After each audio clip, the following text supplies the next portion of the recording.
Hello बच्चों, मैं हूं इंजीनियर देव अवस्थी। फिर से लौट के आए हम लोग और आज मैं लेके आया हूं एक नया चैप्टर है आपका फिजिक्स की बात करें तो फिजिक्स के हिसाब से यानी कि भौतिक विज्ञान के हिसाब से ये पहला चैप्टर है और विज्ञान के हिसाब से ये है आपका 10वां चैप्टर। चैप्टर का नाम है प्रकाश, परावर्तन तथा अपवर्तन। मैं फिर से वही बात कहूंगा, मैं आपको इतने अच्छे से पढ़ाऊंगा कि आपको पूरे YouTube पे इतना अच्छा लेक्चर नहीं मिलेगा। हाँ, अगर वीडियो की स्पीड आपको स्लो लगती है, आप इसको 2 टाइम्स बढ़ा सकते हैं, 1.5 टाइम्स कर सकते हैं, अपने हिसाब से एडजस्ट कर सकते हैं। चलिए शुरू करते हैं आज की क्लास। और सबसे पहला जो टॉपिक है वो है आपका प्रकाश। पहला टॉपिक, एक खास बात और, मैं जो भी बोलता हूं वो सारा कुछ बोर्ड पे लिख देता हूं जिससे कि आपको नोट्स के लिए दर बदर भटकने की जरूरत ना पड़े। तो पहला टॉपिक प्रकाश है।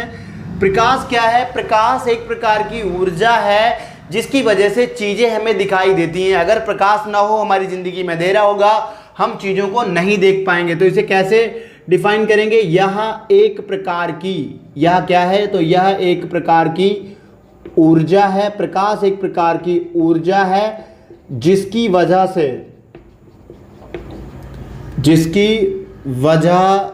से हम चीजों को देख सकते हैं। हम क्या कर सकते हैं? चीजों को देख सकते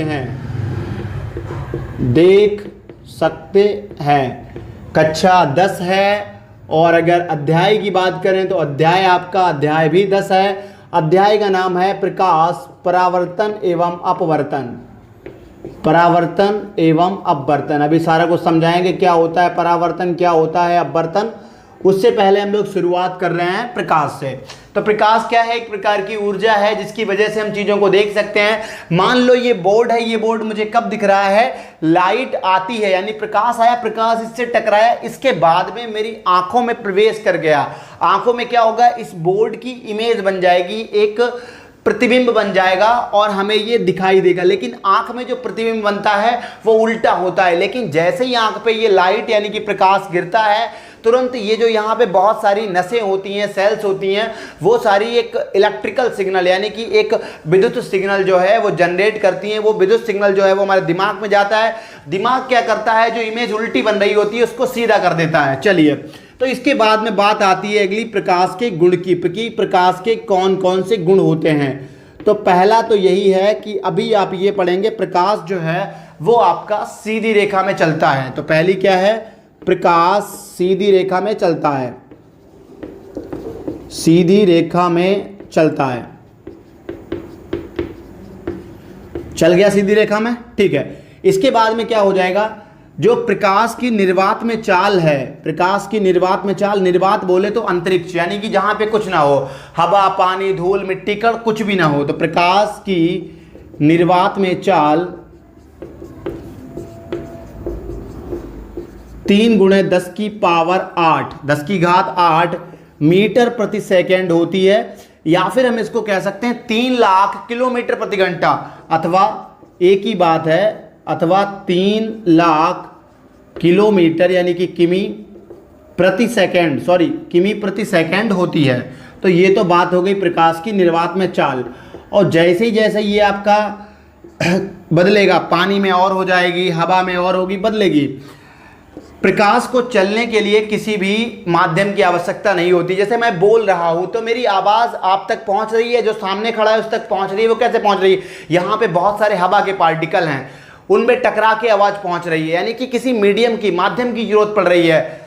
पानी में बोल रहे हैं, वहां पे माध्यम है। लेकिन प्रकाश को चलने के लिए प्रकाश किसी माध्यम की जरूरत नहीं, निर्वात में भी चल सकता है। मतलब जहां कुछ भी नहीं, भाई अगर आवाज हम अंतरिक्ष में, स्पेस में जाके चिल्लाएं तो हमारा गला फट जाएगा, लेकिन वहां कोई सुनने वाला नहीं है। तो उसके लिए किसकी जरूरत पड़ रही थी? माध्यम की, आवाज के लिए यानी कि साउंड के लिए। लेकिन इसके लिए किसी भी माध्यम की आवश्यकता नहीं होती है। तो प्रकाश के चलने के लिए या चाल के लिए माध्यम की आवश्यकता नहीं होती है। माध्यम की आवश्यकता नहीं होती है, आवश्यकता नहीं होती है। प्रकाश जो है चुंबकीय तरंगों के रूप में चलता है। चुंबकीय तरंगे क्या है? या फिर विद्युत विद्युत चुंबकीय। विद्युत चुंबकीय क्या होता है, जब भी प्रकाश इस तरह से जा रहा है, ठीक है, ये प्रकाश जा रहा है, तो ऊपर आपका क्या होगा, ऊपर आपकी होती है इलेक्ट्रिक फील्ड यानी कि वैद्युत क्षेत्र, और नीचे आपका क्या होता है, चुंबकीय क्षेत्र। विद्युत क्षेत्र और चुंबकीय क्षेत्र दोनों एक दूसरे से 90 डिग्री का यानी कि 90 डिग्री का कोण बनाकर चलते हैं। ये ऊपर क्या जा रहा है, ये आपका जा रहा है वैद्युत क्षेत्र ऊपर वाला, और नीचे वाला ये वैद्युत क्षेत्र है, ये क्या होगा, चुंबकीय क्षेत्र, फिर ये चुंबकीय वैद्युत। इस तरह से दोनों क्या करते हैं, तो प्रकाश जो है, प्रकाश को हम कह सकते हैं प्रकाश चुंबकीय वैद्युत, प्रकाश विद्युत चुंबकीय, विद्युत चुंबकीय तरंगों के रूप में चलता है, तरंगों के रूप में चलता है। अगला आपका क्या हो जाएगा, प्रकाश कुछ गुण जो है प्रदर्शित करता है, यानी कि कुछ उसके लक्षण होते हैं, जैसे कि पहला है परावर्तन। परावर्तन क्या होता है, प्रकाश परावर्तन और क्या, अपवर्तन, विकिरण आदि गुण प्रदर्शित करता है। क्या करता है, आदि गुण प्रदर्शित करता है। अब इसके बाद में हम बात करेंगे दो तरह की वस्तुओं की। ये तो बात हो गई प्रकाश की। मैं एक बार फोकस सेटअप कर लूँ, और इसकी मुझे बार बार ज़रूरत पड़ेगी सेटअप करने की। फोकस सारा कुछ दिख रहा था, बिल्कुल दिख रहा है, तो फोकस सेटअप हो गया। हाँ, अगले टॉपिक की तरफ चलते हैं। अगला टॉपिक आपका क्या है, तो अगला आपका आता है द्वीप्त वस्तुएं, यानी कि ल्यूमिनस ऑब्जेक्ट, या फिर हम कह सकते हैं प्रदीप्त वस्तुएं। प्रदीप्त वस्तुएं इन्हीं को बोलते हैं ल्यूमिनस। और प्रकाश की बात करें तो प्रकाश की इंग्लिश होती है लाइट। ये सब क्यों जरूरी हैं, ल्यूमिनस, इनकी जरूरत इसलिए सही रहती है। आजकल मॉडर्न युग है, अगर आप नीट आगे आप 12th के बाद में किसी भी कंपटीशन की कोचिंग करने जा रहे हैं, तो वहां पे आपको जरूरत पड़ेगी इंग्लिश की। अब आप हिंदी पढ़ रहे होंगे, वहां पे पता लगा आपको बता रहे हैं कि ये प्रतिरोध होता है, आपने प्रतिरोध पढ़ रखा है, लेकिन वो आपको बता रहे रेजिस्टेंस होता है, वहां पे आपको प्रॉब्लम होगी। अगर ये टॉपिक को आप इंग्लिश में समझते रहेंगे तो आपके लिए आगे आने वाले टाइम में बहुत ज्यादा सुविधा रहेगी। तो प्रदीप्त का मतलब होता है ल्यूमिनस, यानी कि ऐसी वस्तुएं जिनके पास अपना प्रकाश हो। तो ऐसी वस्तुएं जिनके पास स्वयं का प्रकाश हो, स्वयं का प्रकाश हो, या फिर जो स्वयं के प्रकाश से दिखाई दें, स्वयं का प्रकाश हो। उदाहरण की बात करें तो किनका किनका स्वयं का प्रकाश होता है, उदाहरण सूर्य का होता है, अपना प्रकाश होता है कि नहीं होता है, बिल्कुल होता है। बल्ब का होता है।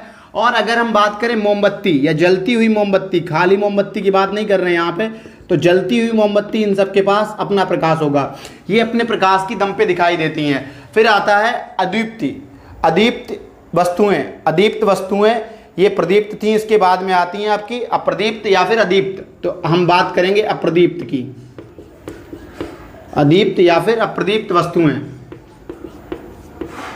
तो ये कौन सी हो जाती हैं, ये आपकी वे वस्तुएं जिनके पास, मैंने बताया अगर आपको स्पीड मेरी स्लो लग रही है, आप इसमें स्पीड को बढ़ा सकते हैं, 1.25 कर सकते हैं, 1.5 कर सकते हैं, जितने में आपको आसानी रहे, सुविधा रहे।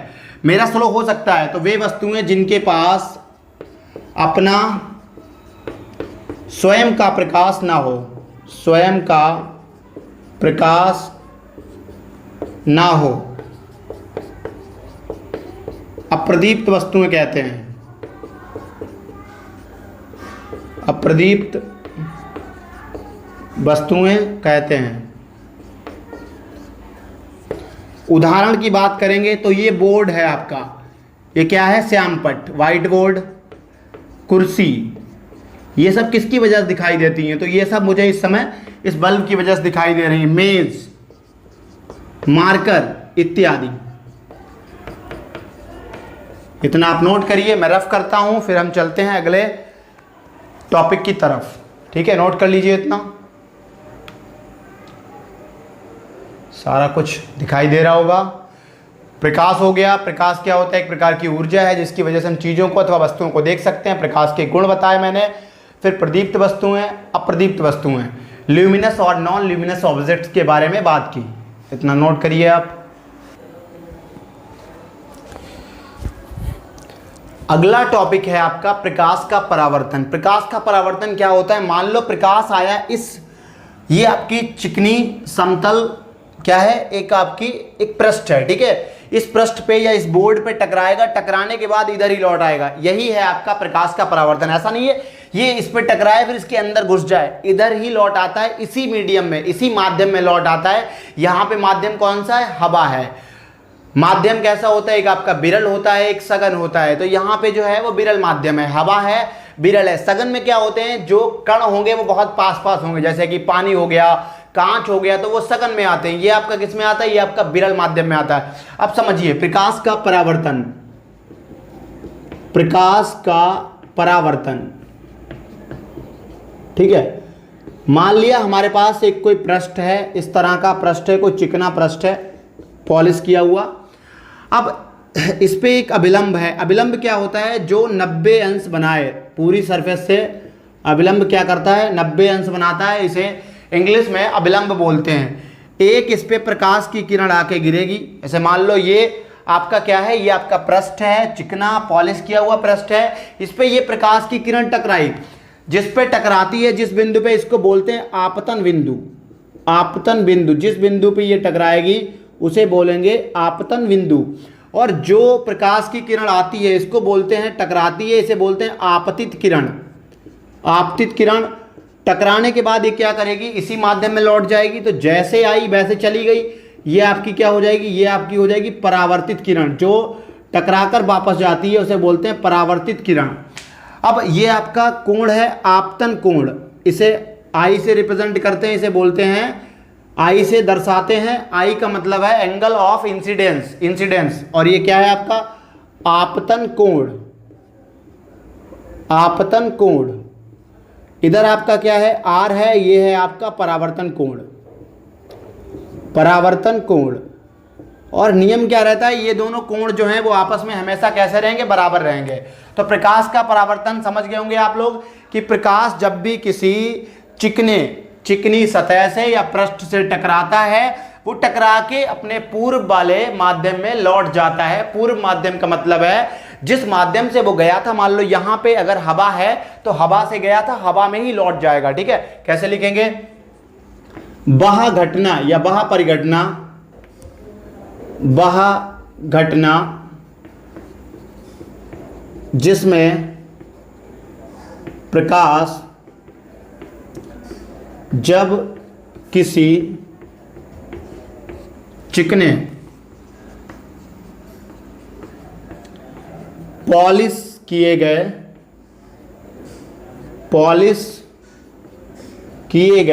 पृष्ठ या फिर हम कह सकते हैं सतह, ठीक है, पृष्ठ या सतह से टकराता है तो यह पूर्व माध्यम में लौट आता है। पूर्व माध्यम में क्या करेगा? लौट आएगा, लौट आता है। इसे प्रकाश का परावर्तन कहते हैं। प्रकाश का परावर्तन कहते हैं, ठीक है। माध्यम में लौट आता है, इसे प्रकाश का परावर्तन कहते हैं। समझ गए होंगे।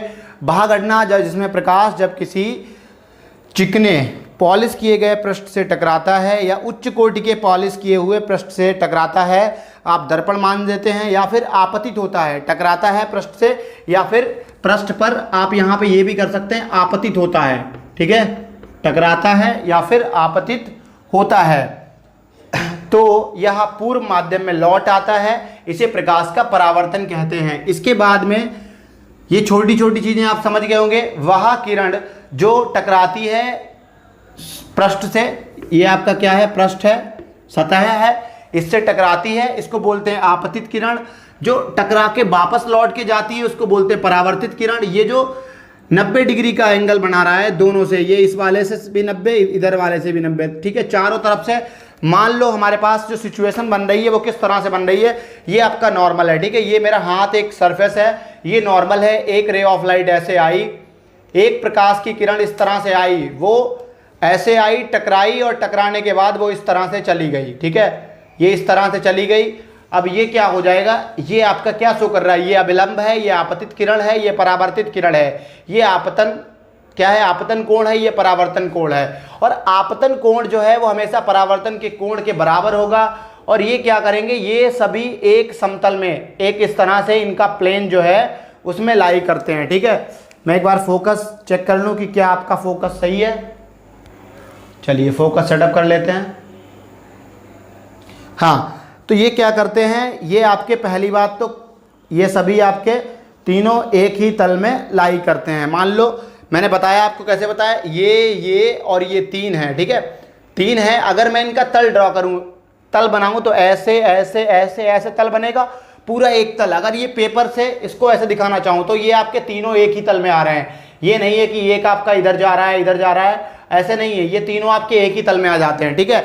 तो नियम की अगर हम बात करें, नियम क्या हो जाएगा, परावर्तन के नियम आपसे बोर्ड में पूछा जाता है कि परावर्तन के नियम क्या क्या होते हैं। तो परावर्तन के नियम, पहला नियम क्या हो जाएगा, पहला नियम आपका हो जाएगा आपतित किरण, आपतित किरण कॉमा अभिलंब, अभिलंब, और आपका क्या है तथा परावर्तित किरण, परावर्तित किरण, ये सब एक ही तल में लाई करते हैं। परावर्तित किरण एक ही तल में होते हैं, एक ही तल में होते हैं या फिर एक ही तल में होंगे, ठीक है।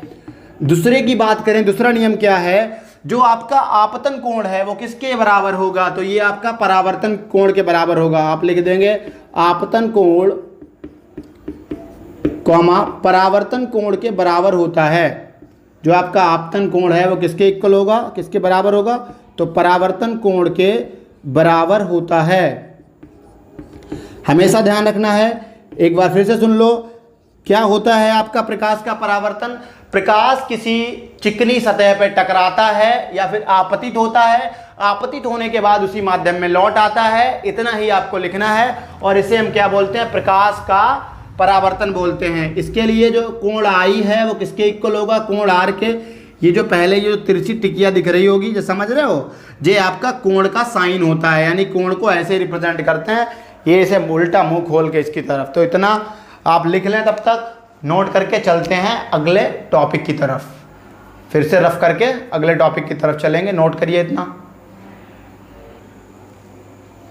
इसके बाद में हम लोग बात करने जा रहे हैं दर्पण के बारे में।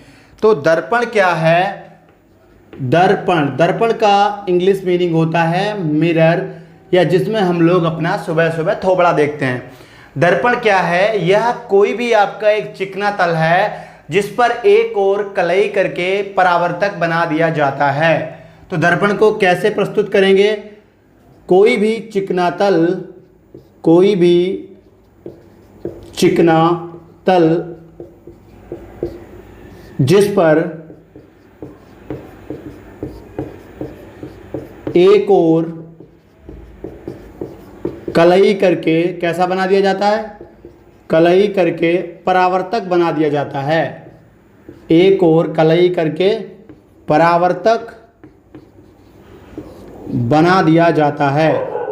अब इसे परावर्तक बना दिया जाएगा तो ये क्या कहलाएगा, ये आपका कहलाएगा, इसे दर्पण कहते हैं, ठीक है। कोई भी चिकना तल जिस पर एक और कलई करके हम परावर्तक बना दें उसे क्या कहते हैं, उसे दर्पण कहते हैं। तो दर्पण आपका दो प्रकार का होगा, पहले दर्पण कहते हैं, एक आपका हो जाएगा समतल दर्पण और एक हो जाएगा आपका गोलीय दर्पण। सबसे पहले हम बात करते हैं समतल दर्पण की। समतल दर्पण, कांच की कोई आपके पास समतल प्लेट है या सतह है, इसमें एक तरफ हम क्या कर देते हैं, एक तरफ इस पे कर देते हैं पॉलिश। तो इसे कैसे बताएंगे, इसे बताएंगे कोई भी कांच की आपकी समतल प्लेट है, तो कांच की समतल प्लेट, समतल मतलब एक जैसी, समतल प्लेट पर एक और कलई करके एक और कलई करके कैसा बना दिया जाता है, कलई करके परावर्तक बना दिया जाता है। ठीक है, तो कलई करके परावर्तक बना दिया जाता है और इसे ही क्या बोलते हैं, इसे बोलते हैं समतल दर्पण। ठीक है, कलई करके परावर्तक बना देंगे और इसे हम क्या बोलेंगे, समतल दर्पण। फिर बात आती है दूसरे नंबर की। दूसरा नंबर है आपका गोलीय दर्पण। गोलीय दर्पण क्या है, कांच का जो गोलीय दर्पण होते हैं वो आपका कांच का एक खोखला गोला होगा, उसमें से एक भाग काट लेते हैं, दो भाग कट सकते हैं, भाग काट लेंगे, फिर उसके एक साइड जो है हम कलई कर देंगे, कलई करके उसे परावर्तक बना देंगे। तो वे दर्पण कैसे बताएंगे इसे, तो वे दर्पण जो कांच के खोखले गोले, कांच के खोखले गोले के कटे भाग होते हैं। ठीक है, कैसे भाग होंगे ये, तो ये कटे भाग होते हैं। और इनकी बात करें तो गोलीय दर्पण जो है वो आपके दो प्रकार के होते हैं। एक आपका हो जाएगा अवतल दर्पण, एक हो जाएगा उत्तल दर्पण, जिनको मैं बताऊंगा इस तरफ फोकस को सेटअप करके। देखो ये आपके पास कांच का कोई खोखला गोला है, अब आप इसमें से क्या करेंगे, एक इधर पोर्शन काट लेंगे, इतना हिस्सा इधर काट लेंगे, तो ये हमारे काम का निकल आया, और इतना हिस्सा इधर काट लेंगे, बकाया हिस्सा फेंक देंगे, ये पूरा क्या करेंगे, निकाल के फेंक देंगे। इतना हिस्सा जो है एक इधर बन जाएगा, इधर बन जाएगा, दो बन जाएंगे। तो इधर मैं फोकस पहले सेटअप करूं फिर आपको समझाऊं इधर अच्छे से। हाँ, तो समझिएगा दो प्रकार के होते हैं, एक होता है आपका अवतल दर्पण, अवतल दर्पण, और दूसरा होता है आपका उत्तल दर्पण। ठीक है, अवतल और उत्तल। इधर वाला जो हमने हिस्सा लिया था, इस वाले हिस्से पे जो बाहरी सिरा है यानी कि जो उभरा हुआ सिरा है उस पे हमने कर दी कलई, कलई कर दी, और अंदर वाले हिस्से को कैसा बना दिया, तो अंदर वाले हिस्से को बना दिया परावर्तक, यानी कि जो भी परावर्तन होगा वो अंदर वाले हिस्से से होगा, लेकिन बाहर वाले हिस्से को कलई कर देते हैं। उत्तल की बात करें तो उत्तल में क्या होता है, इसमें अंदर वाले हिस्से पे कलई कर देते हैं और जो परावर्तक हिस्सा है वो आपका बाहर वाला हो जाता है। तो ये आपका कलई हो जाएगा और ये बाहर वाला हो जाएगा परावर्तक। इसे कैसे डिफाइन करेंगे, कैसे बताएंगे अवतल दर्पण, तो वे दर्पण जिनमें उभरा हुआ पृष्ठ कलई कर दिया जाता है, कलई कर दिया जाता है, तथा दूसरी ओर से या दूसरी ओर परावर्तक बना दिया जाता है, या दूसरी ओर से क्या होता है, परावर्तन होता है। ठीक है, तो दूसरी ओर से परावर्तन होता है, ऐसे को क्या बोलते हैं, तो ऐसे दर्पण को हम बोलते हैं अवतल दर्पण। उत्तल की बात करें तो उत्तल में क्या होगा, ऐसा दर्पण जिसमें दबे हुए सिरे की तरफ या दबा हुआ सिरा कैसा कर दिया जाता है, तो दबा हुआ सिरा कलई कर दिया जाता है, कलई कर दिया जाता है,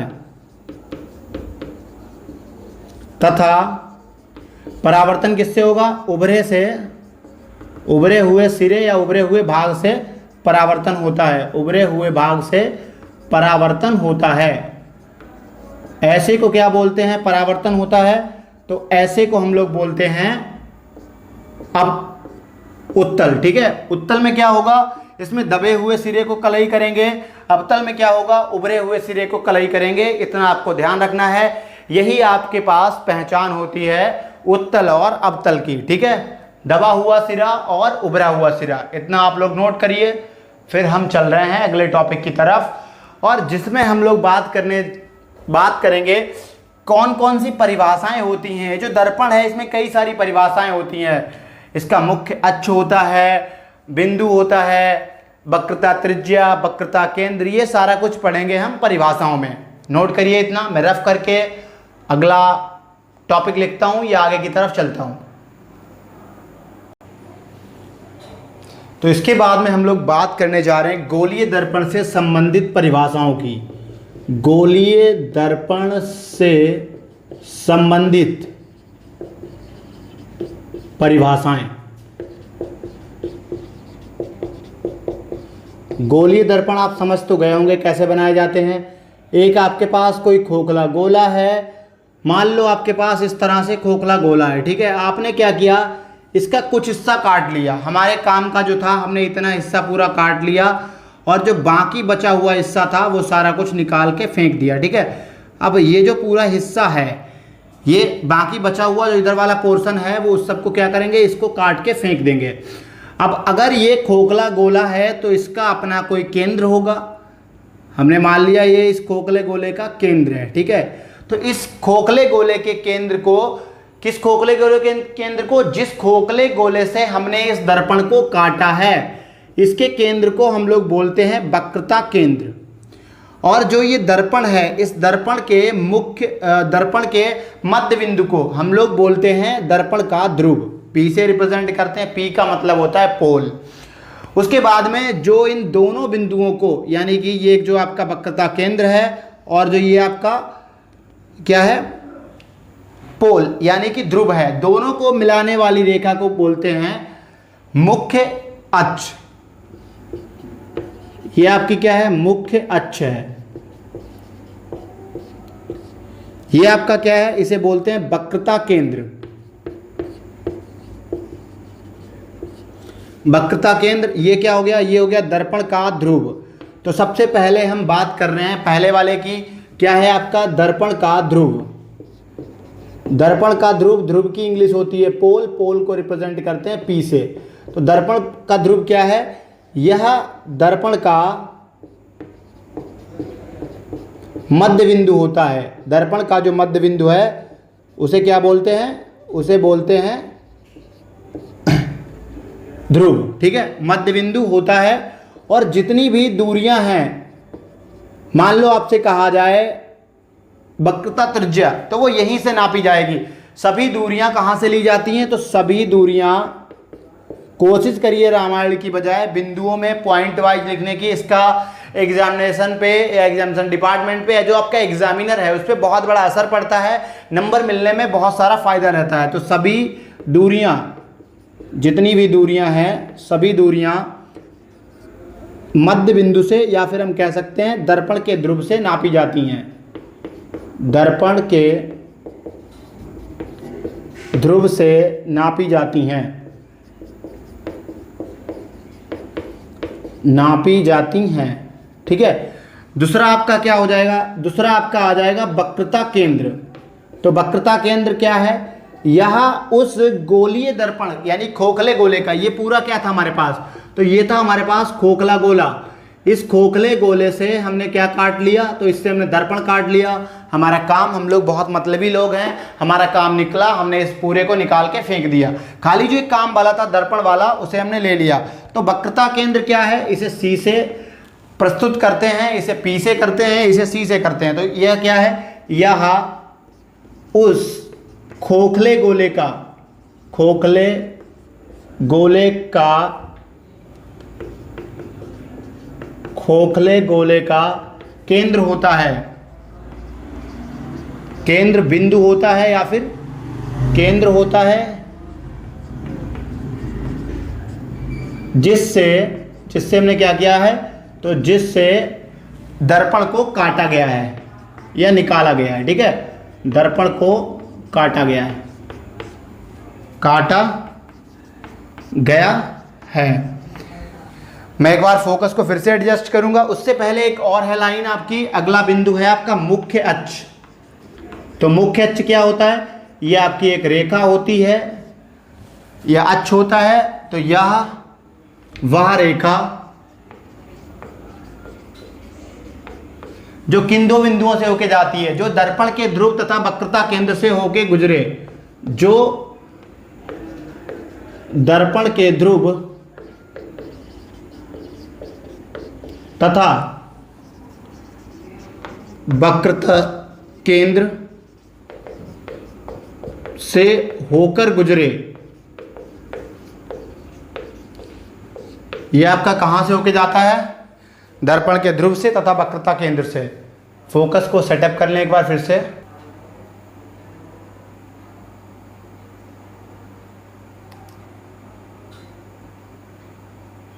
चलिए, तो फोकस सेटअप हो गया है। अब इसके बाद में अगली बात आती है दर्पण के द्वारक की। ये जो टोटल व्यास है इसे क्या बोलते हैं? दर्पण का द्वारक। दर्पण का द्वारक, ये आपका चौथा नंबर है, दर्पण का द्वारक। इसी को इंग्लिश में बोलते हैं अपर्चर। तो दर्पण का द्वारक क्या है? दर्पण का जो आपका ये पृष्ठ है या फिर हम दर्पण का जो परावर्तक तल है, इसका जो टोटल व्यास है इसे क्या बोलेंगे? दर्पण का द्वारक। तो दर्पण के परावर्तक तल के व्यास को दर्पण का द्वारक कहते हैं।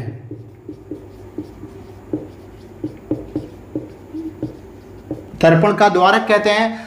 अगली बात आती है 5वें नंबर पे। अगला आपका क्या आएगा? तो अगला है आपका वक्रता त्रिज्या। वक्रता त्रिज्या को आर से प्रस्तुत करते हैं, आर से दर्शाते हैं। और ये कहाँ से? ये आपकी पोल से यानी कि ध्रुव तथा वक्रता केंद्र के बीच की दूरी है। तो अगला आपका है वक्रता त्रिज्या। वक्रता त्रिज्या दर्पण के ध्रुव और किसके बीच की? दर्पण के ध्रुव तथा वक्रता केंद्र के बीच की दूरी। वक्रता केंद्र के बीच की दूरी, बीच की दूरी को वक्रता त्रिज्या कहते हैं। क्या कहते हैं इसे? वक्रता त्रिज्या कहते हैं। इसे आर से दर्शाते हैं। इसके बाद में अगली बात आती है आपकी अविलंब की। तो ये जो आपकी वक्रता त्रिज्या है, इससे दर्पण के किसी भी बिंदु को मिलाने वाली रेखा को क्या बोलते हैं? अविलंब। तो छठा है आपका अविलंब। दर्पण के किसी बिंदु को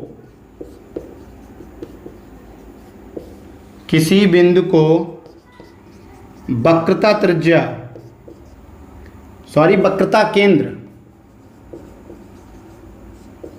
से मिलाने वाली रेखा को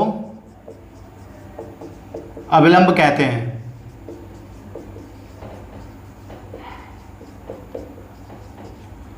अगला आपका आता है 7वां मुख्य फोकस, या फिर इसी को हम बोलते हैं फोकस। क्या होता है ये मुख्य फोकस? अब इसके लिए मैं ऊपर वाला थोड़ा सा रफ कर देता हूं जिससे कि इसको आपको अच्छे से समझा सकूं। ठीक है, तो इधर वाला हम रफ कर देंगे थोड़ा सा, उधर का आप नोट कर लीजिए तब तक।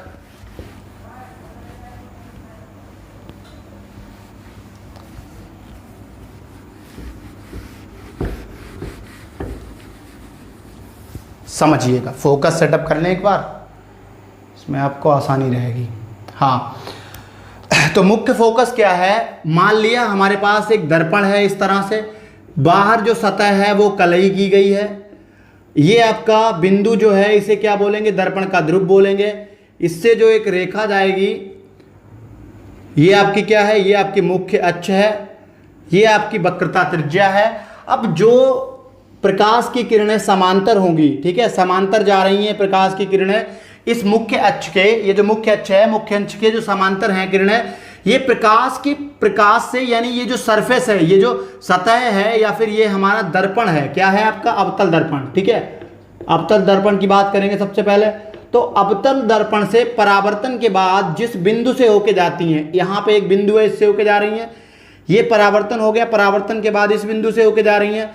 तो जिस बिंदु से मतलब कि आपका इससे परावर्तन के बाद जिस बिंदु से होके जाएं, सभी रे ऑफ लाइट, सभी प्रकाश की किरणें जिस बिंदु से होके जाएं उसे बोलते हैं फोकस। या हम बात करें उत्तल दर्पण की, तो उत्तल में क्या होता है? ये आपका दर्पण का ध्रुव हो जाएगा, अंदर से इसको कलई किया गया है, बाहर से परावर्तन हो रहा है, इस तरह से प्रकाश की किरण आएगी, ऐसी चली जाएगी। लेकिन ऐसा लगेगा कि किसी एक बिंदु से होके जा रही है, यहाँ पे उस बिंदु से होके जाती है, यहाँ पे जाती हुई महसूस होती है, अपीयर होती है, हमें आभास लगता है कि इस बिंदु से होके जा रही होगी। तो इस बिंदु को हम क्या बोलेंगे, इसे बोलेंगे फोकस। कैसे, अब लिखना कैसे है हमें, ये थी समझाने की बात। अब लिखेंगे हम, तो कैसे लिखेंगे फोकस को, फिर से चलिए, हाँ, तो क्या है, मुख्य अक्ष के समांतर जो किरणें हैं वो किसके समांतर हैं, तो मुख्य अक्ष के समांतर प्रकाश की किरणें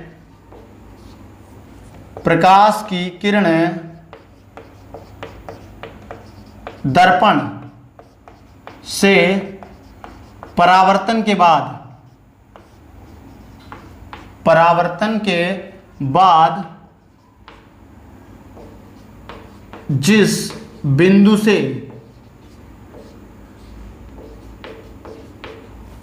होकर जाती हैं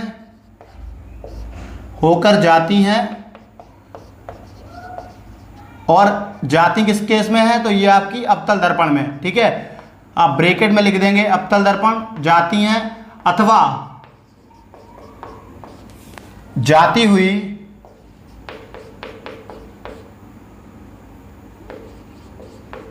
हुई प्रतीत होती हैं, या तो इस बिंदु से होके जाएंगी या फिर जाती हुई प्रतीत होती हैं,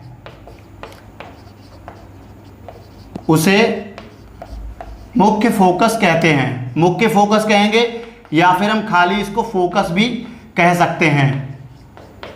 तो एक बार इस बिंदु को आप फिर से समझ लें। मैंने क्या बताया कि वो सभी किरणें जो मुख्य अक्ष के समांतर हैं, मुख्य अक्ष के समांतर जा रही हैं, ये सभी समांतर जा रही हैं। यहाँ पे ये मुख्य अक्ष से परावर्तन के बाद जिस बिंदु से होके जाएंगी उस बिंदु को फोकस बोलेंगे।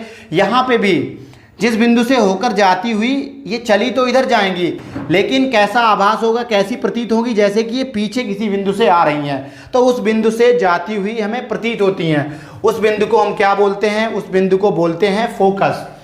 फिर बात आती है आपकी अगले टर्म की या अगले बिंदु की। तो अगला आपका क्या है, अगला आपका आता है, ये आपका था 7वां। 8वां है आपका फोकस दूरी। फोकस दूरी क्या होती है, फोकस दूरी। अब ये आपका फोकस हो गया, ठीक है। मुख्य दर्पण के ध्रुव, मैंने बताया था जितनी भी दूरियां हैं वो सभी दर्पण के ध्रुव से ली जाएंगी। दर्पण के ध्रुव से फोकस के बीच की दूरी को हम क्या बोलते हैं, फोकस दूरी बोलते हैं। तो क्या लिख लेंगे, दर्पण के ध्रुव से फोकस, लाइट जा चुकी है, मुझे थोड़ा सा एडजस्टमेंट करना पड़ेगा, ठीक है। चलिए, दर्पण के ध्रुव से फोकस तक की दूरी, फोकस तक की दूरी को क्या बोलते हैं, तो फोकस तक की दूरी को फोकस दूरी बोलते हैं, ठीक है। क्या बोलेंगे इसे, फोकस दूरी कहते हैं। इसे एफ से दर्शाते हैं, इसे एफ से दर्शाते हैं। एक यहां पे जो सूत्र लगेगा वो सूत्र आपका क्या होगा, ये दर्शा दिया हमने। जो सूत्र की हमें यहां पे जरूरत है, मैं इसे रफ कर देता हूं, मिटा देता हूं। अब जो सूत्र है, सूत्र समझो, ये जो आर है, जो रेडियस ऑफ कर्वेचर है, आर का मतलब रेडियस ऑफ कर्वेचर यानी कि वक्रता त्रिज्या। वक्रता त्रिज्या जो है वो फोकस दूरी की आधी होती है, ठीक है। या फिर हम कह सकते हैं एफ जो है वो किसका है, वक्रता त्रिज्या का आधा है। या फिर हम कह सकते हैं जो वक्रता त्रिज्या है वो फोकस दूरी की दूनी होती है, ठीक है। आप इसे नोट कर लीजिए। इस पे आपका एक प्रश्न जरूर बनता है, इतना आप नोट कर लें। रफ करते हैं, लाइट का सेटलमेंट करते हैं, फिर चलते हैं हम अगले टॉपिक की तरफ। बने रहिए मेरे साथ, जुड़े रहिए और वीडियो को अंत तक जरूर देखिएगा। एक एक टॉपिक आपको बहुत अच्छे से समझ में आएगा।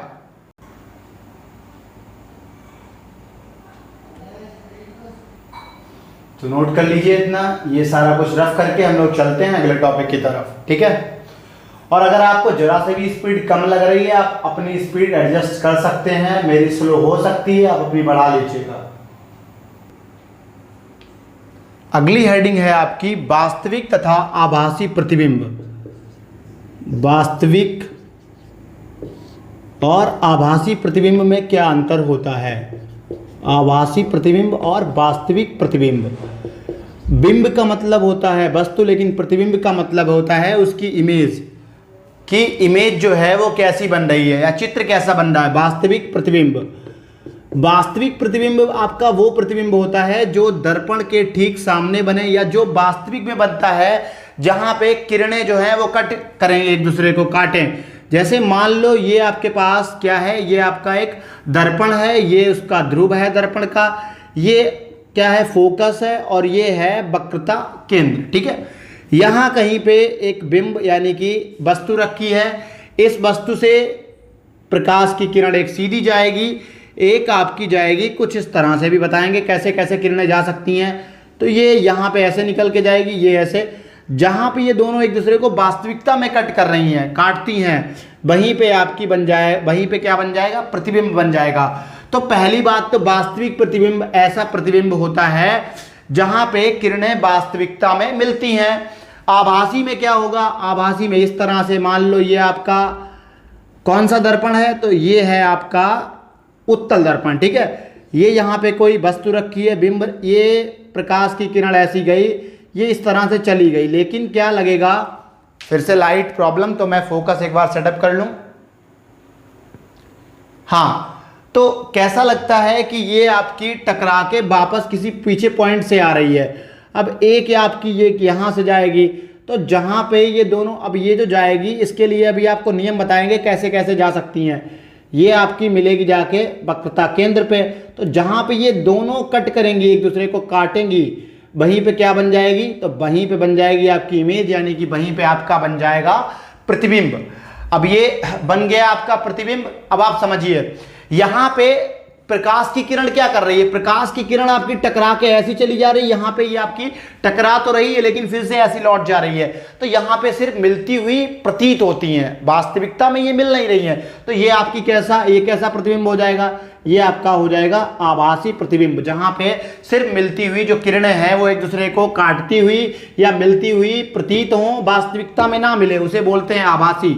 यहाँ पे क्या है, यहाँ पे वास्तविक है। वास्तविक क्यों है, वास्तविक इसलिए है क्योंकि यहाँ पे वास्तविकता में ये एक दूसरे को काट रही हैं, मिल रही हैं। एक बार फिर से सेटअप कर लें, लाइट जाने की वजह से प्रॉब्लम हो गई थी।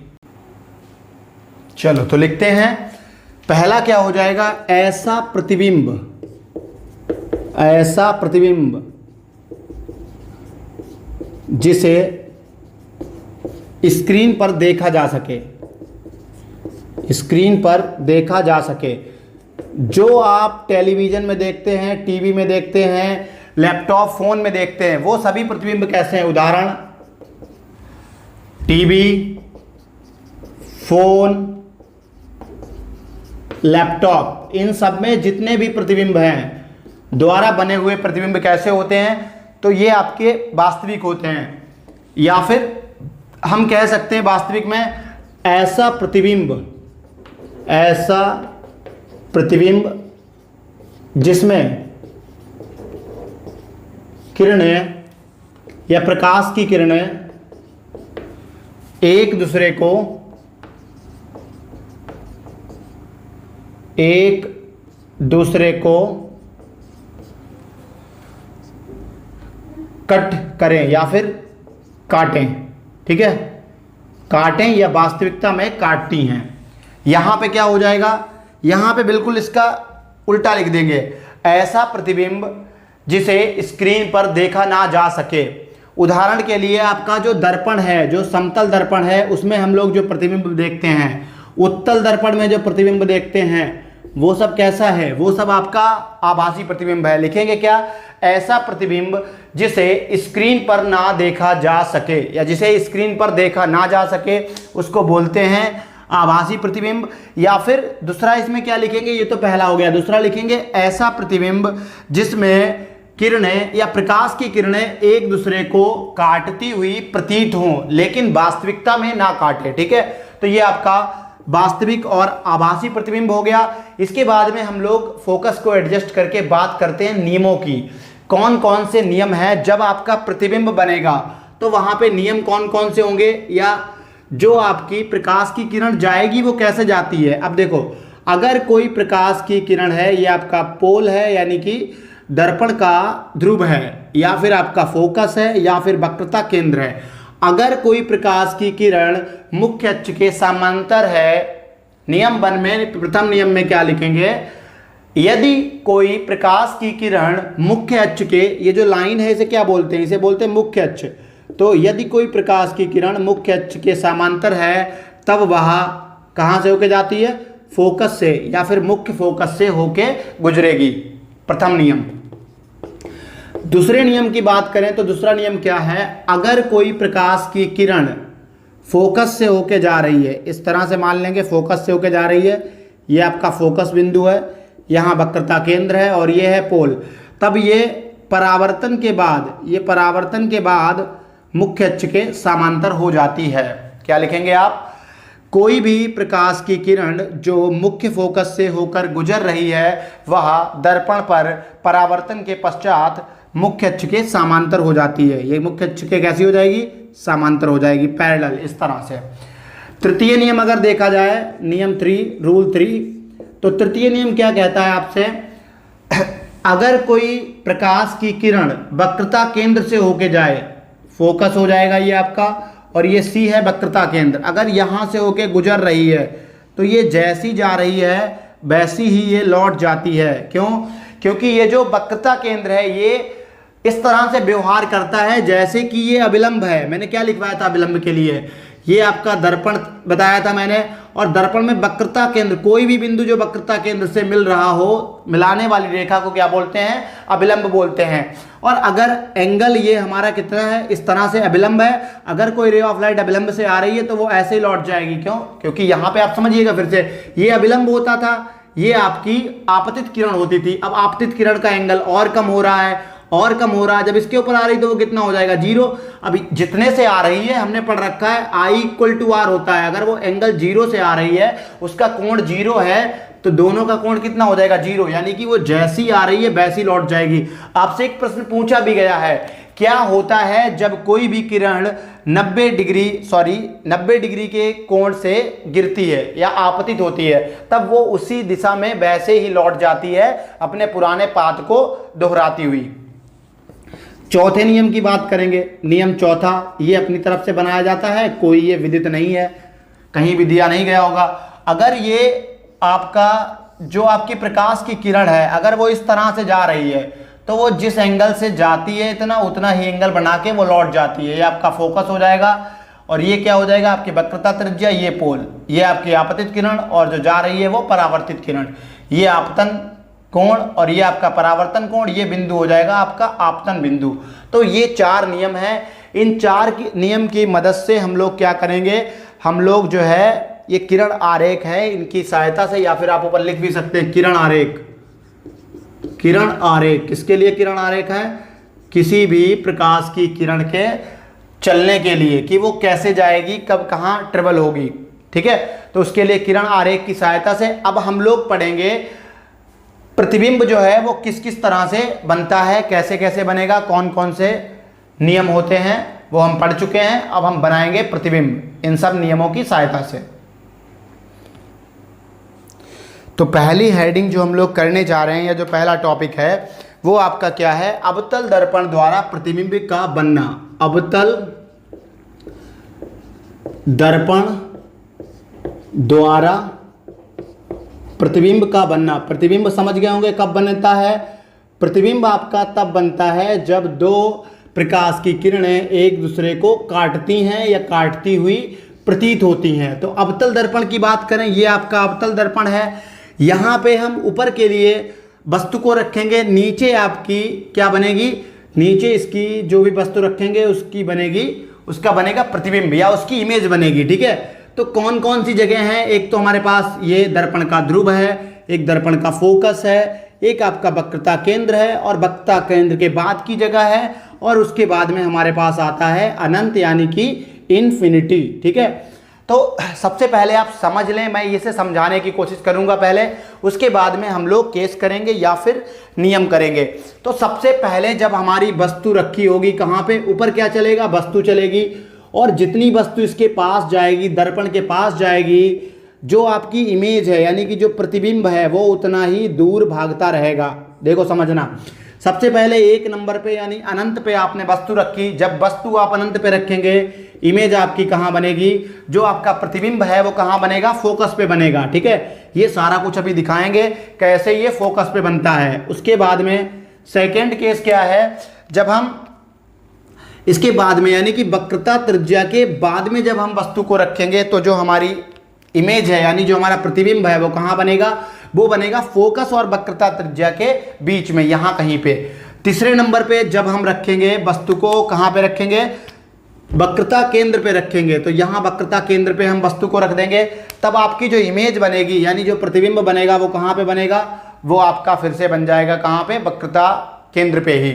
चौथे में हम लोग कहाँ रखेंगे, सी और एफ के बीच में, यानी वस्तु को हम रखेंगे यहाँ कहीं पे। तब आपकी जो इमेज बनेगी वो आपकी बनेगी इस के बाद में, यानी कि जो वक्रता केंद्र है उसके बाद में बनेगी, इधर कहीं बनेगी। चलिए इधर बन गई। फिर 5वें नंबर पे जब हम वस्तु को रखेंगे फोकस पे, तब हमारी इमेज कहाँ बनेगी, अनंत पे बनेगी। अब आप समझिएगा, जब हम कहाँ रख रहे थे, अनंत पे वस्तु को रख रहे थे तो फोकस पे, जब हम वस्तु को फोकस पे रख रहे हैं तब कहाँ बन रही, अनंत पे। यही सबसे चीज देखो, वस्तु सबसे पहले हम कहाँ रख रहे हैं, फिर उसका प्रतिबिंब कहाँ पे बन रहा है, प्रतिबिंब, और प्रतिबिंब का साइज कैसा बन रहा है, यानी कि उसका आकार जो है वो कैसा है, साइज कह सकते हैं या फिर आप कह सकते हैं आकार। ठीक है, आकार कैसा है और उसकी प्रकृति कैसी है। प्रकृति का मतलब है वो वास्तविक है या फिर आपका आभासी है। ठीक है, चलिए तो सबसे पहले वस्तु को हम कहाँ पे रख रहे हैं, वस्तु को रख रहे हैं हम अनंत पे। जब हमने वस्तु को अनंत पे रखा, ये पहले आपको समझाने के लिए है। तो प्रतिबिंब कहाँ पे बना, प्रतिबिंब बन रहा था आपका फोकस पे। अब सूरज भगवान है, भगवान नहीं कहूँगा मैं, फिलहाल हिंदू धर्म के हिसाब से भगवान भी मान सकते हैं, वो आपका अपना मानने का नज़रिया है। लेकिन मैं जैसी परंपरा से जुड़ा हुआ हूँ तो मैं फिलहाल जल वगैरह चढ़ाता रहता हूँ। मेरा मानना है वो पहले आर्यन जो थे उनके वो पूर्वज भी थे, उनको पूजनीय भी थे, उनकी पूजा भी करते थे, सूर्यदेव को बहुत बड़ा स्थान दिया गया था। तो इसका अनंत है, वस्तु क्या है, अनंत पे रखी है, प्रतिबिंब कहाँ बन रहा है, फोकस पे। अब सन बहुत बड़ा होता है लेकिन जो उसकी इमेज हम मिरर में देखते हैं तो वो छोटी सी दिखाई देती है, यानी कि ये आपका कितना होगा, बहुत छोटा होगा कतई, मतलब एकदम। मैं एक बार फोकस फिर से सेटअप कर लूँ, कहीं ऐसा तो नहीं इस बहाव में हम लोग बह जाएं और फोकस हमारा सही ना हो।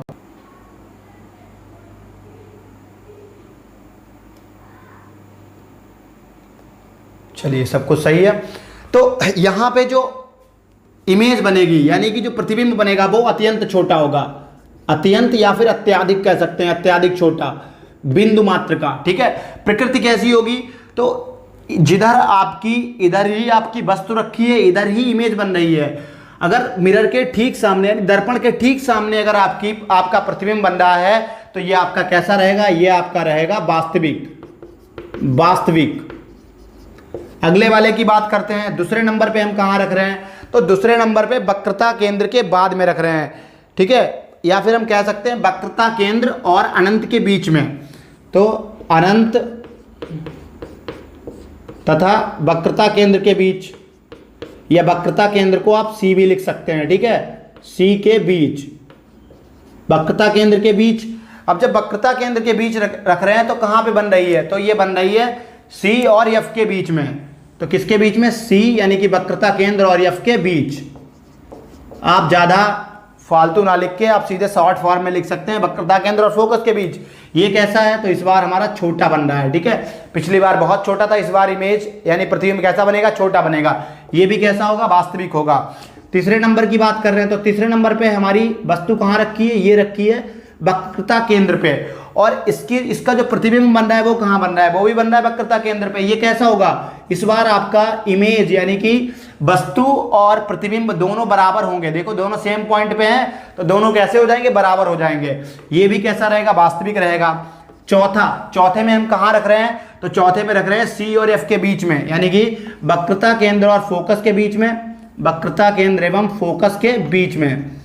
वस्तु रखी है हमारी और प्रतिबिंब हमारा कहाँ बनेगा जाके, तो प्रतिबिंब हमारा बनेगा इस बार ये सी पर बन रहा था, अगली बार हमारा कहाँ बनेगा जाके, तो ये बनेगा अनंत और किसके बीच में, वक्रता केंद्र के बीच में। तो अनंत एवं वक्रता केंद्र यानी कि सी के बीच यहाँ पे क्या बन रहा है, यहाँ पे हमारा बन रहा है प्रतिबिंब। ये कैसा होगा, इस बार आपका साइज जो है वो बड़ा होगा, बड़ा होगा और कैसा होगा, फिर से वास्तविक रहेगा। अगले वाले की बात कर लेते हैं, 5 वाले पे। 5 पे कहाँ है, फोकस पे है।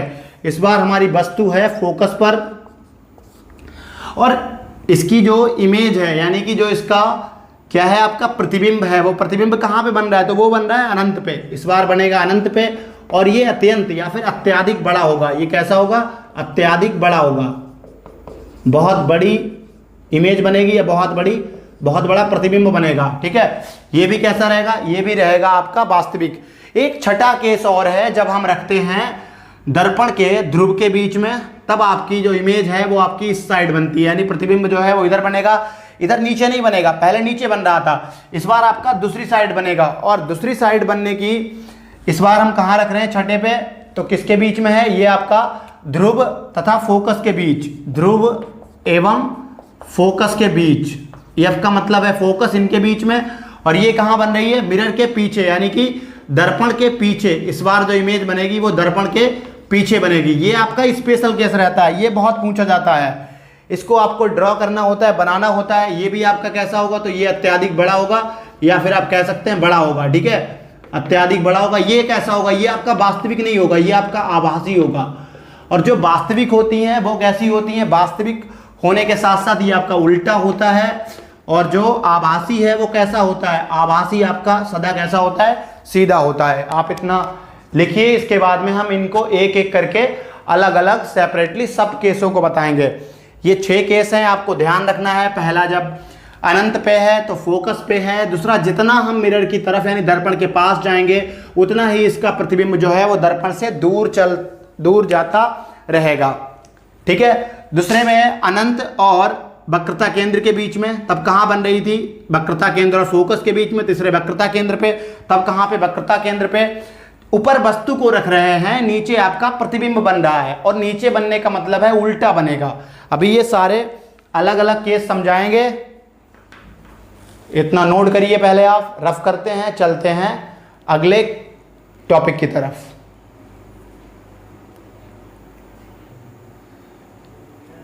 तो अब हम लोग करेंगे उन सब केसों को अलग अलग। पहला आपका केस क्या था, जब वस्तु अनंत पर स्थित थी। जब वस्तु अनंत पर है तो अनंत पर स्थित है। जब वस्तु आपकी अनंत पर स्थित थी तो अगर वस्तु, ये हमने मान लिया क्या है, ये हमारा अवतल दर्पण है। ठीक है, ये आपका अवतल दर्पण है, ये आपका दर्पण का मुख्य ध्रुव है, ये आपका फोकस है और ये है वक्रता केंद्र। अब अगर कोई प्रकाश की किरण आ रही है अनंत से, तो वो आपकी एक तो फोकस से होके जाएगी, जो अनंत से आती हैं वो सभी समांतर होती हैं। एक आपकी क्या कर सकती है कि इस तरह से इस वक्रता केंद्र से होके आ सकती है। ठीक है, अब इसके बाद में ये जो वक्रता केंद्र से आती है वो आपकी क्या करती है, वो सीधी लौट जाती है। आप इसको स्केल से बनाइएगा, बहुत अच्छे से बनेगा। ठीक है, ये आपकी ऐसे ही लौट जाएगी और ये थोड़ी दूर हो गई कुछ हल्की सी, एक तो ये आपकी ऐसी जाएगी। क्यों, क्योंकि जो आपकी फोकस से आती है वो कैसे होके जाती है, तो वो हमेशा होके जाती है मुख्य अक्ष के समांतर। ये आपकी जो लाइन है वो मुख्य अक्ष है, इसके समांतर। दूसरी जो आपकी जा रही है वो आपकी कुछ इस तरह से होके जाएगी। तो अब ये जो आपकी वक्रता केंद्र से होकर जाती है वो जैसे जाती है वैसे लौट जाती है, आपकी ऐसे लौट जाएगी। अब जहां पे ये दोनों कट कर रही हैं, तो ये कट कहां पे कर रही है, आपका फोकस है, यहां किसी इस पॉइंट पे कट कर रही है। यहां पे आपका क्या बन जाएगा, प्रतिबिंब बन जाएगा। और कैसा बन जाएगा, ये आपका बनेगा इसके ठीक सामने है, दर्पण के ठीक सामने है, तो ये वास्तविक होगा और उल्टा होगा। और यहाँ पे जो आपकी वस्तु है वो कहाँ रखी है, वस्तु अनंत पे रखी है, वस्तु है ये अनंत पे है, बहुत बड़ी होगी। तो इसके बारे में 3 बिंदु लिखने हैं। पहला, जो आपका प्रतिबिंब है वो कहाँ पे बनता है, प्रतिबिंब कहाँ है, फोकस पे। तो प्रतिबिंब फोकस पर बनता है। पहली बात ये हो गई, प्रतिबिंब कहाँ बनेगा, ये आपका फोकस पर बनता है। दूसरा पॉइंट, यह कैसा होगा, यह वास्तविक तथा उल्टा होगा, वास्तविक तथा उल्टा होगा, या उल्टा होता है। तीसरी बात क्या है कि इसकी प्रकृति, ये तो बात हो गई वास्तविक तथा उल्टा प्रकृति की हो गई। अब इसका आकार कैसा हो जाएगा, जो आपकी वस्तु है वो बहुत बड़ी है, मान लो सूरज है बहुत बड़ा है, जो प्रतिबिंब है बहुत छोटा बन रहा है, तो प्रतिबिंब कैसा होगा, बिंदु मात्र होगा या फिर अत्यधिक छोटा होगा, अत्यधिक छोटा, ठीक है, अत्यधिक छोटा कह सकते हैं या फिर आप कह सकते हैं बिंदु मात्र का। दूसरा, जब वस्तु कहाँ स्थित है, तो जब वस्तु अनंत तथा वक्रता केंद्र के बीच में स्थित है,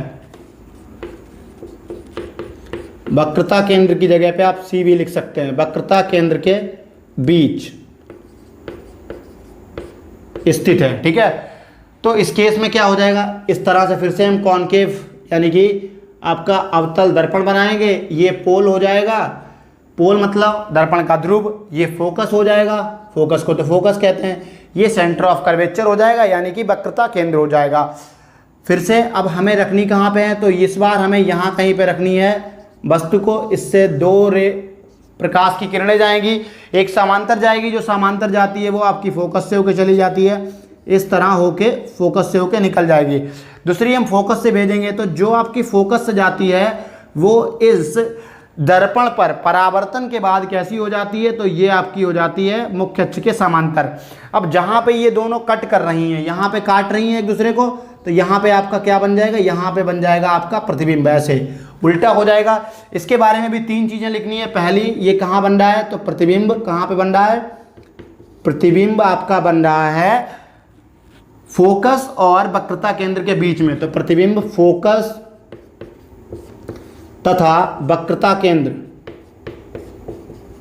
वक्रता केंद्र सी, फोकस एफ होता है, वक्रता केंद्र सी के बीच, क्या बोलेंगे, क्या लिखेंगे हम लोग, के बीच बनता है, ठीक है, ये आपका बीच बनता है। और साथ ही साथ ये कैसा होगा, ये आपका वास्तविक होगा, और वास्तविक के साथ में कैसा होता है, तो वास्तविक तथा उल्टा होता है। इसके बाद में अगले पॉइंट की बात करें, ये आपका कैसा दिख रहा होगा, ये सेकंड वाला है, यानी कि ये आपका कैसा होगा, तो ये आकार में छोटा होता है। इसके बाद में हम बात करते हैं तीसरे वाले केस की। तीसरा वाला केस आपका क्या है, जब वस्तु वक्रता केंद्र पर स्थित है, जब वस्तु वक्रता केंद्र पर स्थित है, ये वक्रता केंद्र पर है, ठीक है। थर्ड केस में फिर से हम क्या करेंगे, एक वही हमारा पुराना वाला ढर्रा, एक अवतल दर्पण बनाएंगे। अवतल दर्पण बनाने के बाद ये आपका पोल है यानी कि दर्पण का ध्रुव है, ये फोकस है, और ये है आपका वक्रता केंद्र, ठीक है। इस बार हम ऑब्जेक्ट को यानी कि जो आपकी वस्तु है उसको रख रहे हैं केंद्र पर। ये एक तो लाइन जाती है हमारी कैसी, इस मुख्य अक्ष के समांतर, जो समांतर लाइन जाती है वो आपकी किससे होके जाती है, तो ये आपकी फोकस से होके पास करती है। ये आपकी किससे होके पास करेगी, फोकस या फिर मुख्य फोकस, एक हम पास करवाएंगे फोकस से, जो फोकस से होके जाती है वो आपकी इस मुख्य अक्ष के समांतर होके जाती है, ठीक है। तो इसको मुख्य अक्ष के समांतर कर देंगे।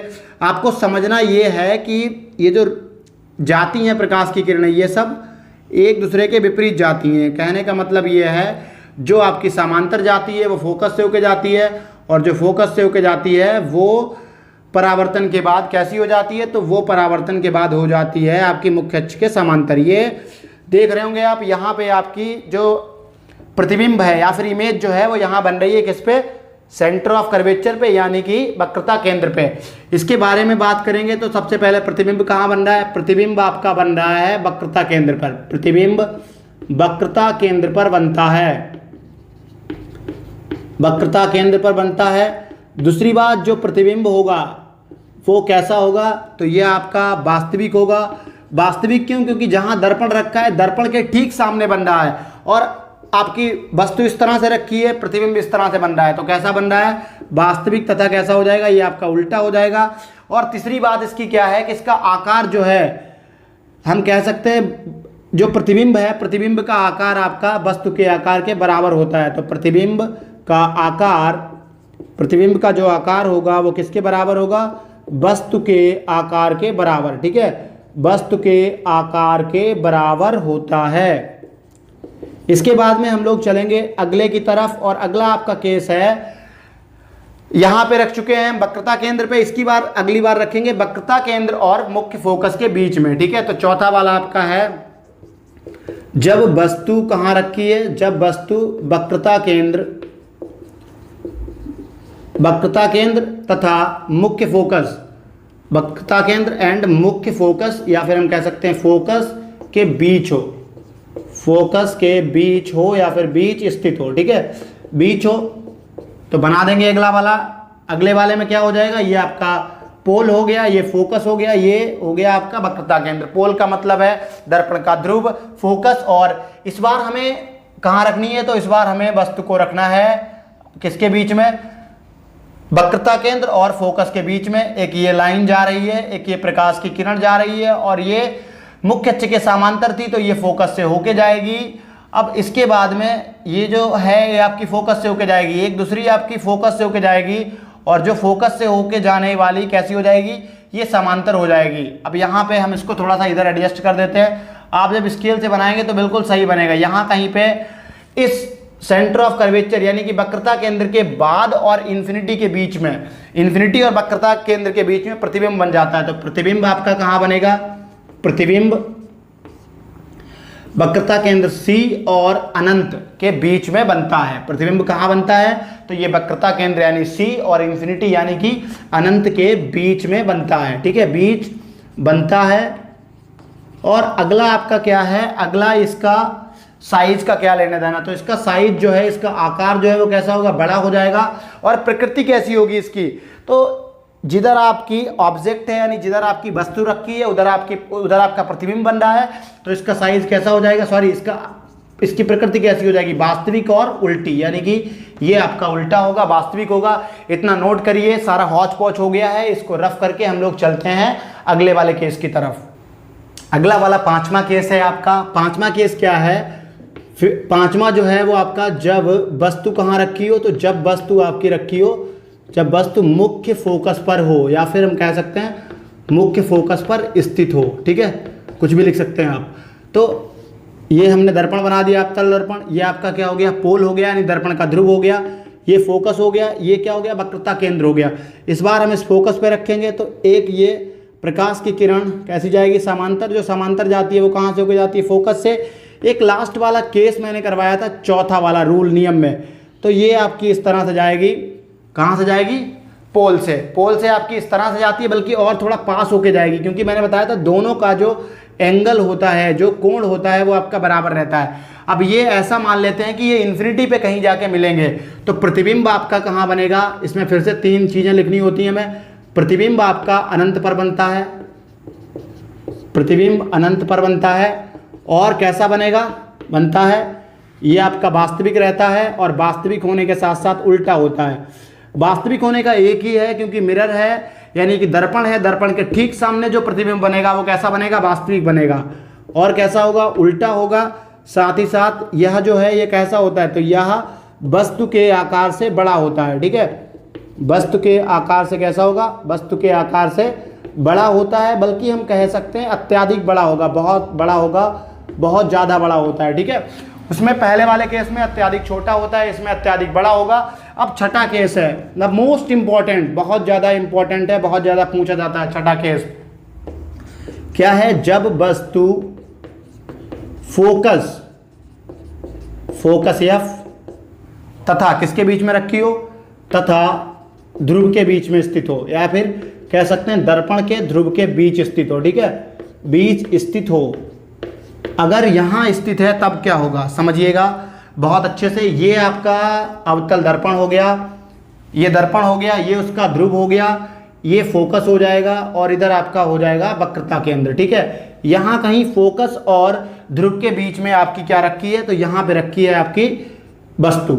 एक प्रकाश की किरण सीधे जाती है समांतर मुख्य अक्ष के, जो समांतर जाती है मुख्य अक्ष के, वो आपकी कहाँ से होके जाती है, तो ये फोकस से होके जाती है।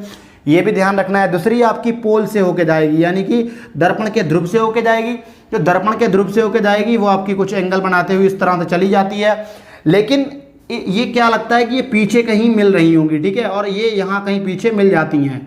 भले ये चली सीधी जाती हैं लेकिन ये पीछे कहीं मिलती हुई अपीयर होती हैं, महसूस होती हैं, प्रतीत होती हैं, और जहाँ इमेज बन जाती है। और इस बार मिरर के जो पीछे, दर्पण के पीछे जो इमेज बनती है वो आपकी कैसी इमेज होती है, वो कैसा प्रतिबिंब होता है, तो ये आपका आभासी प्रतिबिंब होगा, आभासी प्रतिबिंब।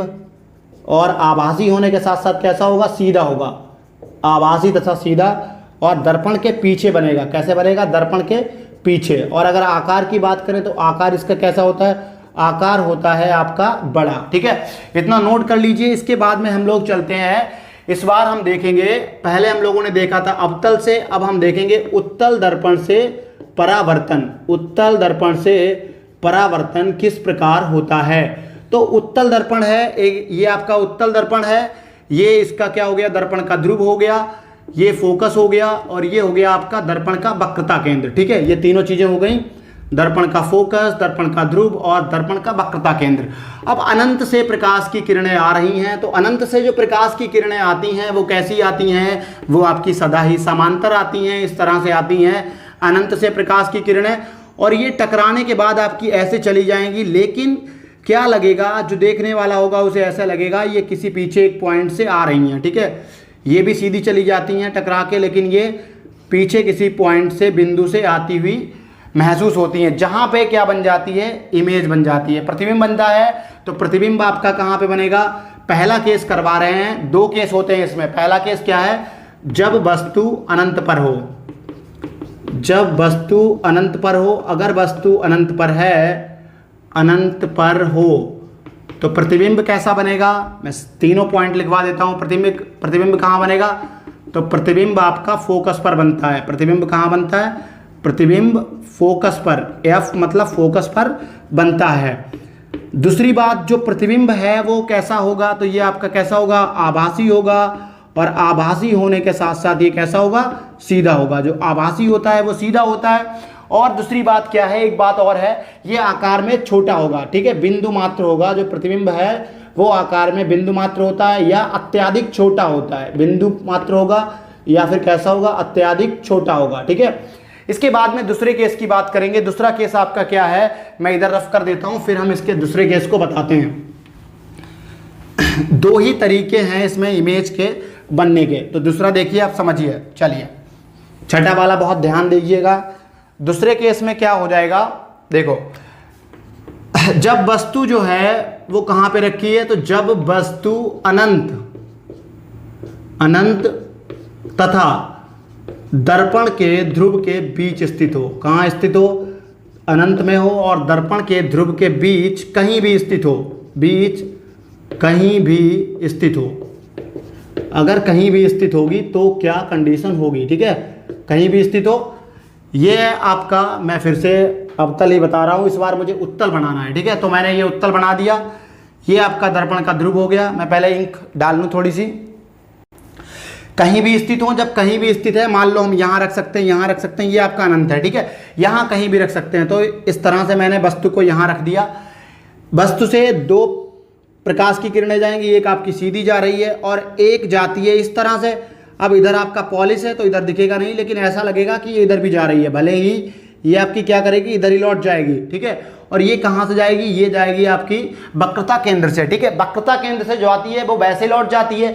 ये आपने पढ़ रखा होगा, क्योंकि वक्रता केंद्र क्या होता है, अभिलंब होता है। और मैंने बताया था, अगर कोई 90 डिग्री कोण बना रहा है, 90 डिग्री कोण पे अगर गिरती है कोई, तो वो ऐसे चली जाती है सीधी। और अभिलंब जो है, जो सेंटर मिरर के, दर्पण के किसी भी बिंदु को अगर हम वक्रता केंद्र से मिला दें तो वो आपका अभिलंब कहलाता है। ये इस तरह से चली जाएगी।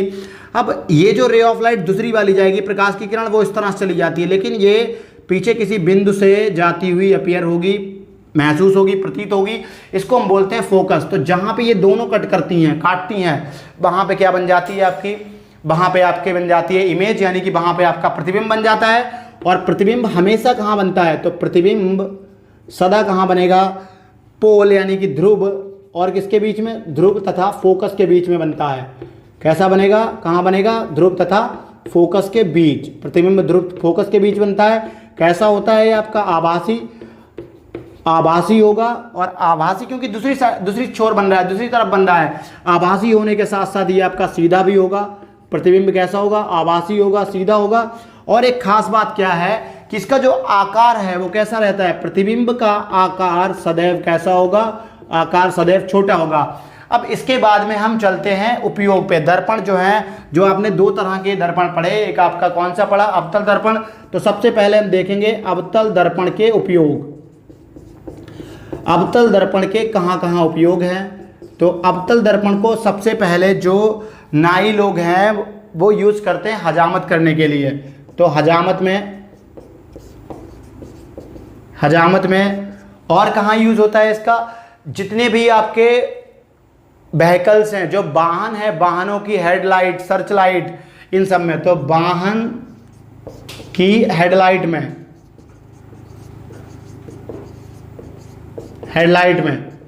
और पनडुब्बी में सर्च वगैरह करने के लिए जो है, तो पनडुब्बी में इसी का यूज किया जाता है। और जितने भी आपके ये खाना पकाने वाले सूर्य ऊर्जा यंत्र हैं, तो उन सब में सोलर हीटिंग डिवाइसेस जितने भी, तो सौर ऊर्जा यंत्र जितने भी हैं, इनमें यूज होता है। वहाँ पे ये क्या करता है, जितनी भी प्रकाश की किरण इस पर आपतित होती हैं, वो ये सबको एक जगह पे इकट्ठा करता है। तो सौर ऊर्जा यंत्रों में, चाहे वो कुकर हो, चाहे वो पानी गर्म करने के लिए हो। और अगला, जितने भी दांत, आँख, नाक, कान, गले वाले डॉक्टर हैं वो इसका यूज करते हैं। तो अस्पतालों में कौन कौन यूज करता है, अस्पतालों में नाक, कान, दांत आदि के विशेषज्ञ द्वारा इसका यूज किया जाता है। ठीक है, अस्पतालों में यूज किया जाता है। और इतने बहुत है, कोयले की खान में इसका यूज होता है, वहाँ पे कुछ भी खोजने के लिए, सर्च करने के लिए। ठीक है, इसके बाद में हम चलते हैं अगले की तरफ। और अगला आपका क्या है, अगला आपका है अवतल के बाद में बात आती है उत्तल दर्पण के यूज की, उत्तल दर्पण के उपयोग। तो उत्तल दर्पण के कौन कौन से उपयोग होते हैं। उत्तल दर्पण सबसे पहले यूज किया जाता है वाहनों में पीछे की ट्रैफिक को देखने के लिए, पीछे जो ट्रैफिक है उसको देखने के लिए, ट्रैफिक को देखने के लिए। और जो डबल डेकर बसेस होती हैं, जो दो जुट्टा वाली बसेस होती हैं, तो डबल डेकर बसेस बोलते हैं उनको, डबल डेकर बसों में जो ड्राइवर के पास लगा होता है शीशा, या फिर हम कह सकते हैं उसको जो दर्पण लगा होता है ड्राइवर के पास, उसे बोलते हैं, उसमें यूज करते हैं। उसमें क्या यूज होता है कि ड्राइवर जो है वो अपनी सीट पे बैठे बैठे ऊपर तक की पूरी कहानी बता देता है कि ऊपर बसों में क्या चल रहा है। तीसरा आपका ये मॉल में फैक्ट्रियों में गेट पे लगे होते हैं, इसे हम लोग बोलते हैं विजिलेंस दर्पण। यहाँ पे जो यूज होता है उसे बोलते हैं विजिलेंस दर्पण, और इसको विजिलेंस बोलते हैं। और जो सीढ़ियों पे लगा होता है, सीढ़ी वाला मिरर, या फिर स्टेयरकेस दर्पण बोलते हैं इसको। ठीक है, तो ये 3 यूज हो गए इसके। इसके बाद में हम लोग चलेंगे दर्पण के फॉर्मूले पे और आवर्धन पे। फिर इसी के साथ आज की क्लास हम लोग संपन्न करेंगे। बस 2 टॉपिक आपके और बचे हैं, ये इतना नोट कर लीजिए, मैं रफ करके वो 2 टॉपिक करवा देता हूँ।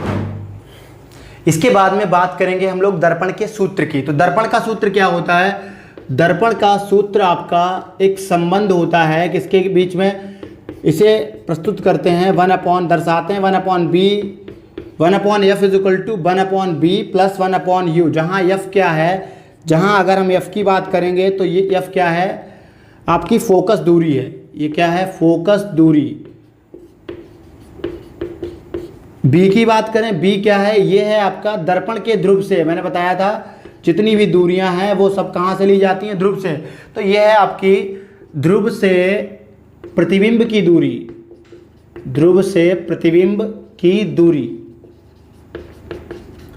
और अगला आपका u क्या है, तो ये है आपकी ध्रुव से वस्तु की दूरी। कहाँ पे वस्तु रखी है, ध्रुव से वस्तु की दूरी। और कभी अगर जरूरत पड़े तो r आपका होता है, r होती है वक्रता त्रिज्या, उसकी भी जरूरत पड़ जाएगी। r क्या होती है आपकी, कई बार क्वेश्चन देते हैं न्यूमेरिकल में सब एक साथ, वक्रता त्रिज्या, r होती है वक्रता त्रिज्या। और आर बराबर क्या होता है, तो आर बराबर होता है एफ का 2 गुना। ठीक है, इसके बाद में आता है आपका आवर्धन। आवर्धन क्या है, आवर्धन समझिए पहले। मान लो ये मेरा मिरर है, ये मैंने ऑब्जेक्ट को यानी कि वस्तु को रखा, इस तरह से एक रे ऑफ लाइट गई, प्रकाश की किरण गई, ये फोकस से गई, जो मुख्य अक्ष के समांतर होती है फोकस से होकर जाती है, फोकस से होकर चली गई, दूसरी भी फोकस से होकर जाएगी, ये समांतर हो जाएगी। यहाँ पे बनी हमारी क्या, यहाँ पे हमारी बन गई ये प्रतिबिंब बन गया। ठीक है, ये प्रतिबिंब बन गया, या फिर प्रतिबिंब एकदम सीधा बनाते हैं तो ये प्रतिबिंब बन गया इतना। अब ये प्रतिबिंब हमने मान लिया इसकी जो हाइट है वो आपकी क्या है, प्रतिबिंब की आई है और ऊपर वाले की ओ है। ठीक है, या इसकी लंबाई जो है वो ओ है, नीचे वाले की आई है। तो दोनों के अनुपात को हम क्या बोलते हैं, इनके अनुपात को बोलते हैं आवर्धन या फिर रेखीय आवर्धन। हम से प्रस्तुत करते हैं, दर्शाते हैं इसको, क्या है, यह प्रतिबिंब की लंबाई, या फिर हम कह सकते हैं प्रतिबिंब की लंबाई,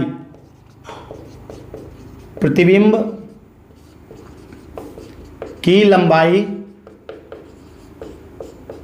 तथा वस्तु की लंबाई के अनुपात को, वस्तु की लंबाई के अनुपात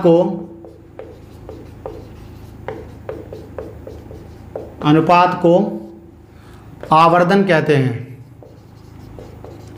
आवर्धन कहते हैं। अब देखिए यहाँ पे समझिए, तो यम बराबर क्या हो जाएगा, यम बराबर हो जाएगा आई अपॉन ओ बराबर बी अपॉन यू, या तो ये आपका बी अपॉन यू हो जाएगा, यानी कि जरूरी नहीं है लंबाई हो, दूरी भी ले सकते हैं, दूरी का भी अनुपात ले सकते हैं। तो ये आपका हो जाएगा उत्तल के लिए, उत्तल के लिए कैसा रहेगा, प्लस का रहेगा, और m is equal to I upon O, ये आपका क्या हो जाएगा, माइनस का बी अपॉन यू, और ये आपका हो जाएगा अवतल के लिए। तो जब भी आप ये दूरी ले रहे हो तो यू बी का ध्यान रखें कि यू बी जो है उसका सिर्फ आप मॉड लें, मैग्नीट्यूड लें, यानी कि निगेटिव साइन जो है, निगेटिव चिन्ह, नकारात्मक चिन्ह या फिर ऋणात्मक चिन्ह जो है वो आपको छोड़ देना है। अब इसके बाद में हम बात करेंगे चिन्हों की परिपाटी की, कि हम चिन्हों की परिपाटी कैसे बनाएंगे। तो आप समझिए पहले, चिन्हों की परिपाटी आपको बहुत भयानक तरीके से दी गई होगी, मैं सबसे आसान बताऊंगा आपको। चिन्हों की परिपाटी आपने चतुर्थांश पढ़े होंगे, ये प्रथम। अब आपने देखा होगा ऊपर वाला जो है बाई होता है, तो बाई को क्या लेते हैं, पॉजिटिव लेते हैं, नीचे वाले को निगेटिव लेते हैं, राइट वाले को पॉजिटिव लेते हैं, जो राइट है वो कैसा लेते हैं, पॉजिटिव लेते हैं, राइट पॉजिटिव रहता है। ऊपर वाला जो है अब वाला कैसा लेते हैं, पॉजिटिव लेते हैं, डाउन वाला या फिर बिलो वाला, नीचे वाला ये निगेटिव लेते हैं, और लेफ्ट वाला कैसा लेते हैं, तो लेफ्ट वाला लेते हैं निगेटिव। अब इसका हमारे से इससे क्या लेना देना है, तो पहली बात तो आपको ये ध्यान रखनी है कि जितनी भी दूरी हैं सभी दूरियां किससे ली जाएंगी, सभी दूरियां दर्पण के ध्रुव से नापी जाती हैं, दर्पण के ध्रुव से मापी जाती हैं। इसके बाद में दूसरा क्या हो जाएगा, जितनी भी दूरियां हैं, मान लो ये आपका क्या है, ये आपका दर्पण है। ठीक है, तो दर्पण का ये ध्रुव है, दर्पण के ध्रुव के जो आपकी राइट साइड यानी कि आगे की तरफ हैं, या फिर हम कह सकते हैं दाईं साइड है, तो दर्पण के ध्रुव के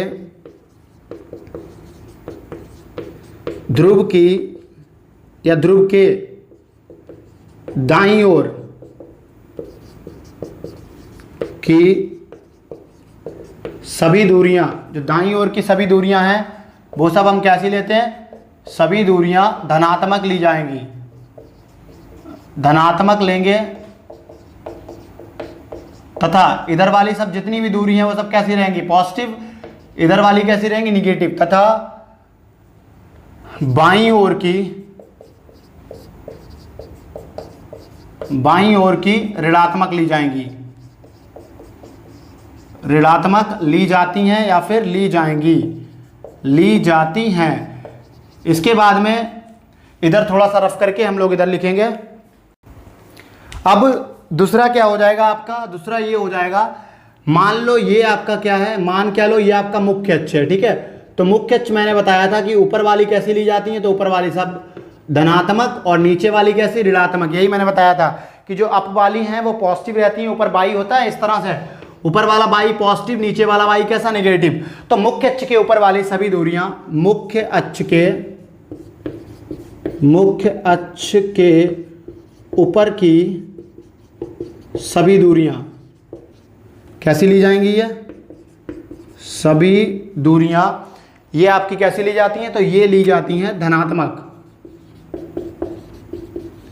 तथा मुख्य अक्ष के नीचे की दूरियां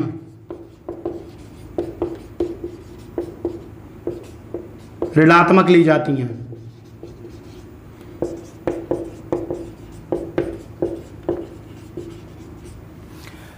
अगर आपको वीडियो पसंद आए तो आप चैनल को सब्सक्राइब करिएगा, वीडियो को लाइक शेयर और कमेंट जरूर करिएगा।